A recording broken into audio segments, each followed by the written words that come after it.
మెషక్ అబేద్నెగో, నాకు వచ్చిన వార్త నిజమేనా?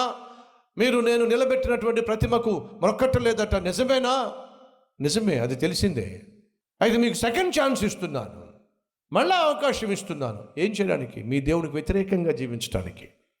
మరలా చెప్తున్నాను నా ప్రియ సహోదరి సహోదరులు, సైతానుకు కావాల్సిందల్లా నువ్వు నేను దేవునికి వ్యతిరేకంగా జీవించటం, వ్యతిరేకంగా ప్రవర్తించటం, వ్యతిరేకంగా పాపం చేయటం, వ్యతిరేకంగా వ్యాపారం చేయటం, వ్యతిరేకంగా సంపాదించటం.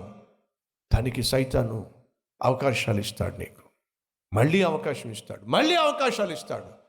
వాళ్ళు కొంతమంది పిచ్చోళ్ళు, సైతాను గాడు పాపం చేయడానికో, అన్యాయంగా సంపాదించడానికో, అక్రమముగా జీవించడానికో అవకాశాలు ఇస్తూ ఉంటే కొంతమంది మహానుభవులు అనుకుంటారు, దేవుని చిత్తం అంటే ఏం చేస్తాం?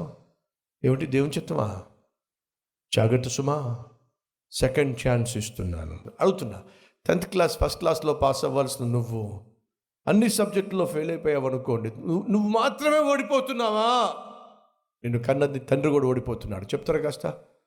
నువ్వు ఓడిపోయినప్పుడు, ఎగ్జామ్స్లో ఫెయిల్ అయిపోయినప్పుడు పక్కింటి ఆయన, ఏమండి మీ అబ్బాయి ఫస్ట్ క్లాస్లో పాస్ అవుతారు అన్నారు కదా, రిజల్ట్స్ వచ్చినాయి కదా, ఏమైంది?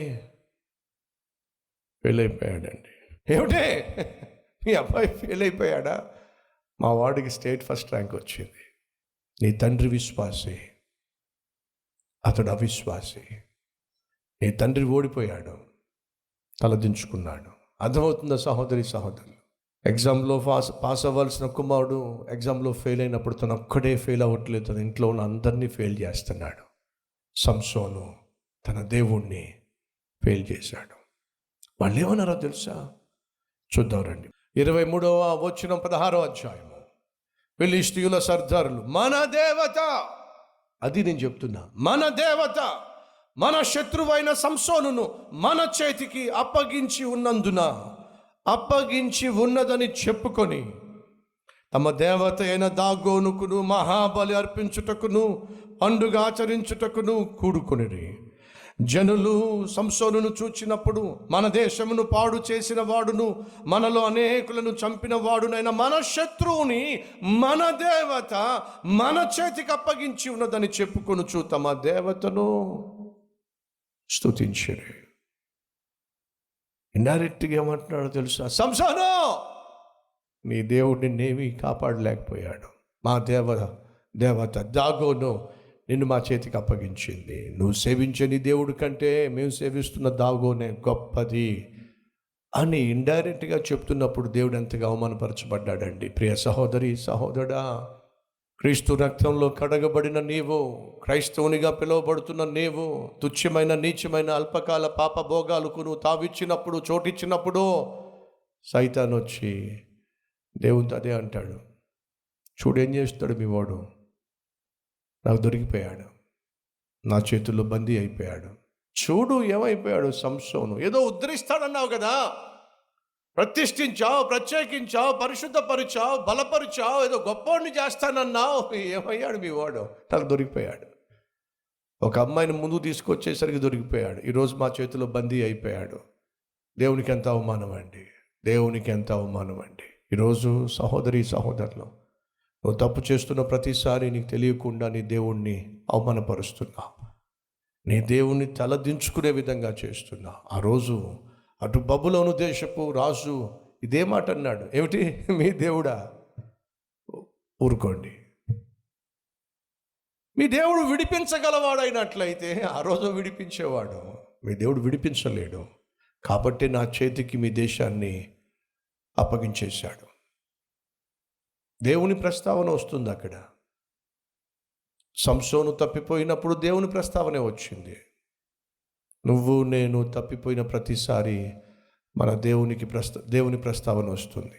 సైతాను వచ్చి ఖచ్చితంగా దేవుణ్ణి ప్రశ్నిస్తాడు. చూసావా ఏమయ్యాడు మీ అబ్బాయి? చూసావా ఏమైందో మీ అమ్మాయి? నువ్వు ఎన్నో కలలు కన్నావు, ప్రాణంగా ప్రేమించావు, నీ ప్రాణాన్నే శిలువ మీద అప్పగించావు. ఇలాంటి పాపిస్తోడి కోసమా? ఇలాంటి పాపిస్తాని కోసమా?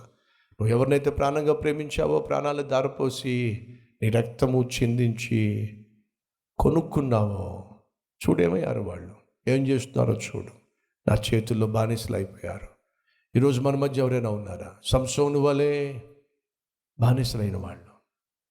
సంసోను వలె తుచ్చమైన దానికి బానిసలై దేవుని నామాన్ని అవమానపరుస్తున్న వారు మన మధ్య ఎవరైనా ఉన్నారా?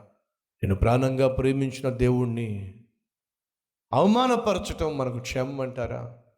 ప్రాణంగా ప్రేమించి తన ప్రాణాన్ని నీ కోసం నా కోసం సిలువలో దారపోసినటువంటి దేవుని యొక్క నామాన్ని నలుగురు మధ్య అవమానపరచటం అది భావ్యం అంటారా, ధర్మం అంటారా? ఒకసారి ఆలోచించండి. ఈరోజు ఉన్న ఫలాన ఉన్నట్టుగా క్షమాపణ కోరుతున్నాను అన్నవారు ఉన్నట్లయితే మీ హస్తాన్ని ప్రభు చూపిస్తారా?